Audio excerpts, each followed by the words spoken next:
Hey gang, let's just recognize revenue on sales and make sure we understand the fundamentals. We're going to take a look at this first scenario. A shoe manufacturer sells shoes to a retail store manufacturer and may receive cash at the time of the sale. So in this case, we're shipping the goods and the customer is immediately paying us. It's a very easy journal entry if you think about it, right? We debit cash, we got the cash, and we credit sales revenue. Revenue is something you always take credit for. Obviously, there's a second journal entry where you would debit cost of goods sold and credit inventory, but we're going to focus only in on the revenue side. So from the revenue side, we debit cash and credit sales revenue because the money was paid at the same time. Let's now take a look at this second scenario. We ship the goods on January 1 and we extend credit. We tell them you can pay us in February.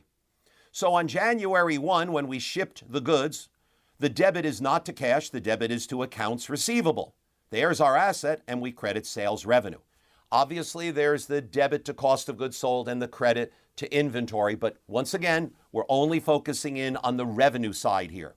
Then in February, when the customer pays us, we debit cash and we eliminate the accounts receivable by crediting it. Note, the revenue was earned under the accrual method in January. It's just the cash was received in February. So the timing of the income is upon delivery of the goods, even though cash was not received. It was an accounts receivable, but revenue was recognized. All right, scholars, in this one, the retail store may pay in advance. So they sent us the money on January 1, and we shipped the goods a month later.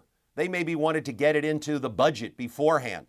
So in this case, in January, we have not earned the money, even though we received it.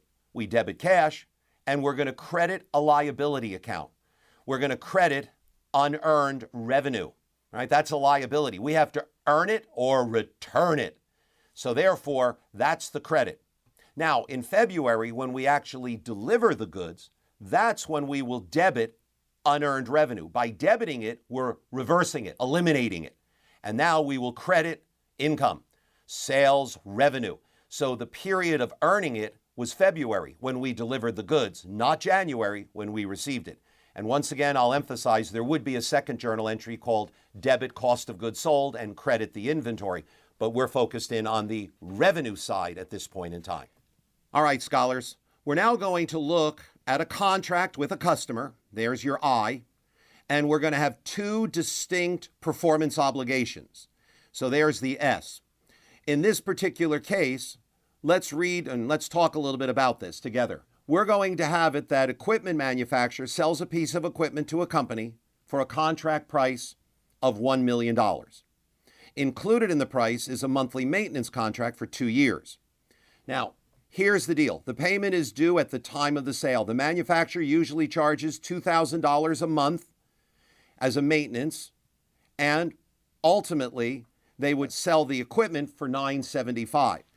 Since this is a 2-year service agreement, times $2,000 a month, that would be $48,000 for the service, $975 for the machinery. Unfortunately, those two amounts don't add up to $1 million, and yet that's the price we're selling it. Obviously, we're giving them a discount. We're giving them a discount because they're buying both items, both performance obligations from us. So what do we have to do? We have to allocate, right, proportionally.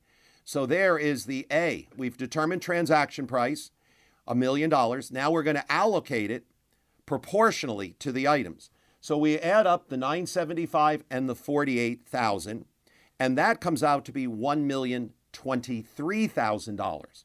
$1,023,000 is the total, of which $1 million will be part of it, and $48,000 will be part of it. So we allocate accordingly. We're going to allocate $975, the value of the equipment, $975 divided by $1,023,000, the grand total. We're going to take that times the $1 million, and that equals the difference, the amount we're going to have. So after we've done some of the calculation here, we wind up with $975 of the $1,023,000 times the $1 million total price equals $953 $79. Then, of course, we would take the $48,000, the service contract, the maintenance, divided by that same $1,023,000, the overall total, and we multiply that portion times the $1 million price, and it comes out to $46,921. So now we know the two amounts, $953.79 plus $46,921 does equal the $1 million.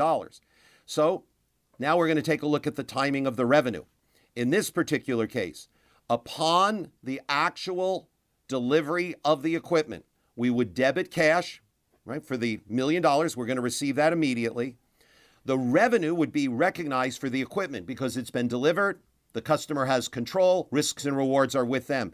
So we credit revenue, sales revenue, for $953.79. And of course, the maintenance contract, we haven't earned that yet. Even though we've been paid, we haven't earned it. So that credit is to unearned service revenue, a liability account. We'll either earn it or have to return it for $46,921.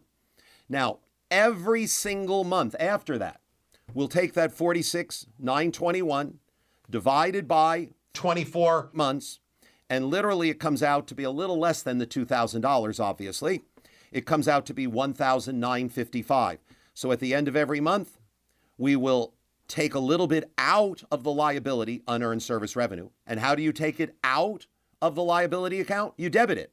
So we'll debit unearned service revenue every month for $1,955, and we will credit real revenue on the income statement, service revenue, $1,955. And once again, how did I get the $1,955? I took the $46,921, the amount we're allocating to the service contract, divided by the 24 months that will perform the maintenance, and that comes out to $1,955 each time. Well, hopefully that gives you a little bit of information. All right, so that helps you in getting through this material. Hopefully that helped, and we'll now move on